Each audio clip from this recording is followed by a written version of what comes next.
I think the ridiculous notion is for either one of you all to have the audacity to believe that you understand what the experience is to be. I have to object to that. But you just said I cannot talk about it because I am not part of a group. I am a sentient human being. You're right. There's two ways you can not understand something. One is to be too far from it. We're too far from it. We can't see like you can. One is to be too close to something. And then sometimes you can't see it accurately either. You know, sometimes you watch a political debate or panel discussion and you can practically feel the tension through the screen, and then there are those rare moments when someone cuts through all the noise and exposes the nonsense for what it really is. That's exactly what happened when Bill Maher, yes, the same Bill Maher who used to be the darling of the left, decided he was done playing nice. Now, let's be real. Bill Maher has never been the type to shy away from controversy. Love him or hate him, the guy's a knack for cutting through the fluff and hitting people where it hurts, their arguments. And in this particular episode, he absolutely torched the woke talking points that were being thrown around. I mean, he didn't just push back politely. He ripped the mask off, exposed the weakness of their narrative, and left his guests scrambling for words. And here's the kicker. This isn't some one-off moment. It's part of a much bigger trend. Maher has slowly but very publicly been drifting further and further away from the modern left. He used to be their guy, anti-Bush, progressive causes, always taking shots at Republicans. But now is an open war with the woke crowd. And it's not subtle. He's basically exiled himself from the liberal establishment. So, let's talk about what actually went down here. The debate kicked off with something as silly as those end racism messages plastered across NFL fields during the height of the woke craze. Remember that for a couple of years, you couldn't watch a football game without being reminded of your moral obligations by the end zone paint job. Like, yeah, nothing says Sunday fun like being lectured in between touchdowns. But here's the thing. Those slogans weren't solving anything. And that's exactly what Maher pointed out. When his guest, Tara Pomiri, tried to defend the practice, Bill cut right through it. He basically asked the question we've all wanted to ask. Who is this for?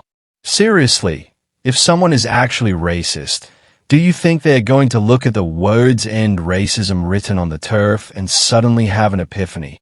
Are they going to drop the hate and say, "Oh, wow, the NFL told me not to be racist. Guess I'll change my entire worldview now"?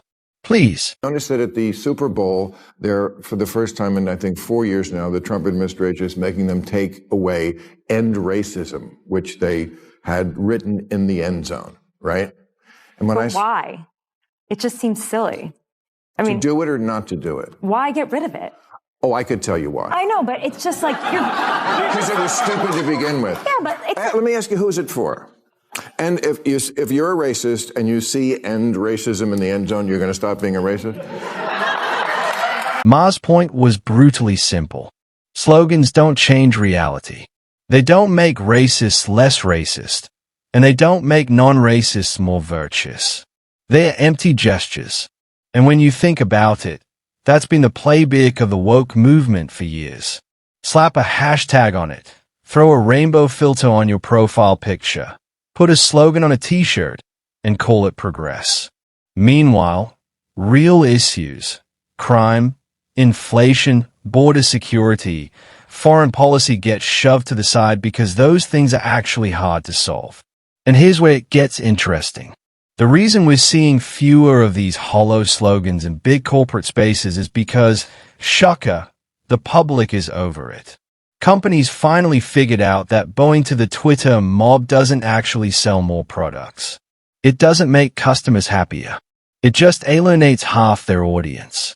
That's why "end racism" mysteriously vanished from the Super Bowl field. Not because Trump snapped his fingers, not because the NFL suddenly grew a conscience, but because corporations realized the performative pandering was backfiring. The sentiment is basically like, don't be a... But I think it's an to nag us during a football game about something that doesn't change anything or any. If I'm not a racist and I see it, it doesn't matter. And if I am a racist, it's going to make me more of a racist. Like, I think if you're right, don't be an on the end zone, everybody will agree with that. And MR nailed that point. When the mob loses its grip, when the outrage machine stops being scary, companies go right back to business as usual. It was never about solving racism. It was about protecting themselves from online backlash. Now, let's pause for a second. Do you agree with MR here? Drop a comment below and let me know, because I know some people are going to say, well, awareness matters. Sure, but awareness without action is just noise. And honestly, most Americans are sick of being nagged during football games. Sports used to be an escape, a way to come together. But woke politics turned it into a lecture hall. But that wasn't the only MIC drop moment from MR. Oh no, he wasn't done. Things got even spicier when Barry Sayers tried to argue that people outside of a racial group could never understand the experiences of that group. Classic argument, right? You hear it all the time.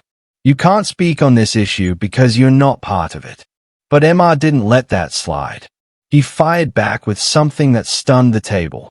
Sometimes being too close to an issue can blind you just as much as being too far from it. I think the ridiculous notion is for either one of you all to have the audacity to believe that you understand what the experience is to be.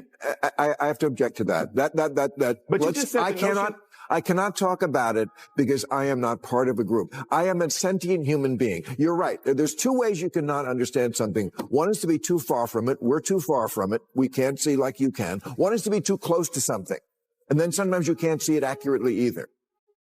About that for a second. That's a perspective you almost never hear in these conversations. We're always told that proximity equals truth, that lived experience is the only valid evidence. But MR pointed out the obvious. If you're completely immersed in something, you might actually lose perspective. You might exaggerate it, distort it, or miss the bigger picture. That's not a popular thing to say, but it's true. And it was a gutsy move to say it on air, especially in front of someone whose father literally lived through the civil rights movement. Well, all you have to do is ask my father, who literally was shot in the Orangeburg Massacre, right? Who helped found SNCC, who marched with Marion Barry and Stokely Carmichael and Martin Luther King, and the list goes on and on and on. And he will tell you today that he feels like this country's in 1954. And so if you want to talk about somebody... But that doesn't mean it is. Well, you said he feels that way. That's ridiculous. But Maher didn't back down. He basically said, look, I respect that experience, but it's just not true to say that Black Americans in 2024 are living the same reality as Black Americans in 1954 Alabama.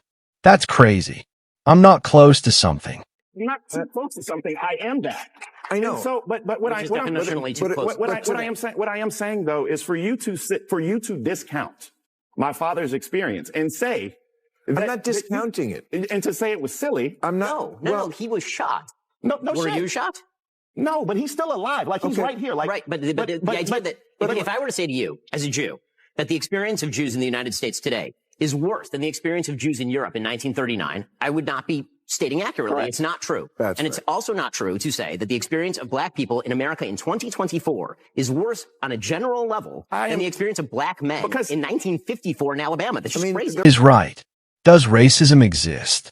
Of course. Are there challenges? Absolutely. But pretending America hasn't made enormous progress is dishonest. We've had a Black president, not once, but twice. We've had Black Supreme Court justices, Black senators, Black billionaires, Black CEOs, and now even a Black female vice president. Opportunities that were unimaginable in the 1960s are now reality. That doesn't mean everything is perfect, but it does mean the narrative that nothing has changed is flat out false. A bunch of privileged mean girls complaining about privilege and trying to make fetch happen. What a shocker that the people who see everything through the lens of race and sex see their election loss as a result of racism and sexism. Yes, if only we weren't so irredeemably unenlightened, we would have elected a Black president by now. Oh, what, we did? Oh, right, and then re-elected him. Maybe you missed it because it wasn't on TikTok. And here's the uncomfortable truth. A lot of activists don't want to admit progress because their power depends on maintaining the narrative of oppression. If people start believing that America has actually made real strides, then suddenly the constant outrage machine loses steam. The speeches, the fundraising, the media gigs, they all dry up. That's why these professional outrage merchants keep peddling the idea that we're still stuck in the 1950s. MR basically called their bluff. And that's what makes this so powerful. Now, let's talk about the bigger picture here. What we're seeing is a collapse of the old democratic strategy. For years, the left has leaned on identity politics as their go-to move. Divide people into categories, pit them against each other, and frame every issue through race or gender. And they actually see women and people of color. And it doesn't look like some patriarchal, racist nightmare. Kamala spent 100 days telling voters, I know it feels like crime and illegal immigration are bad, but f your feelings. Look at this chart. Yes, there's a lot to not like already about the new regime, but maybe take 1 week to ask what you did wrong. The basis for Democratic campaigns has become, we're the smart people. That we know from the get. It worked for a while. It energized the base. It gave them easy talking points. But guess what? Voters are sick of it. People don't care about slogans. They care about the cost of groceries. They care about whether their kids are safe walking to school. They care about whether they can afford rent or gas. And the Democratic Party's obsession with pronouns, with cancel culture, with lectures on privilege, it just doesn't resonate with real life. That's why they keep losing ground. Hillary didn't lose because she was a woman. Kamala Harris didn't become wildly unpopular because she's a woman of color. They lost traction because they didn't connect with real issues. Bill Maher said it best. Democrats run campaigns like the voters don't live here. They act like average Americans are just too dumb to get it, too backward to appreciate their brilliance.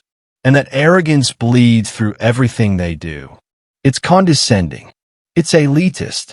And it's exactly why so many voters have turned their backs on the left. Sexism? Hillary got 3 million more votes than Trump, which in a normal country would be called a victory. It wasn't 21st century sexism that prevented a woman from being president. It was the Electoral College. Democrats run for office as if the voters don't live here, as if they don't go to the grocery store and Starbucks and the office, but they do. They live here.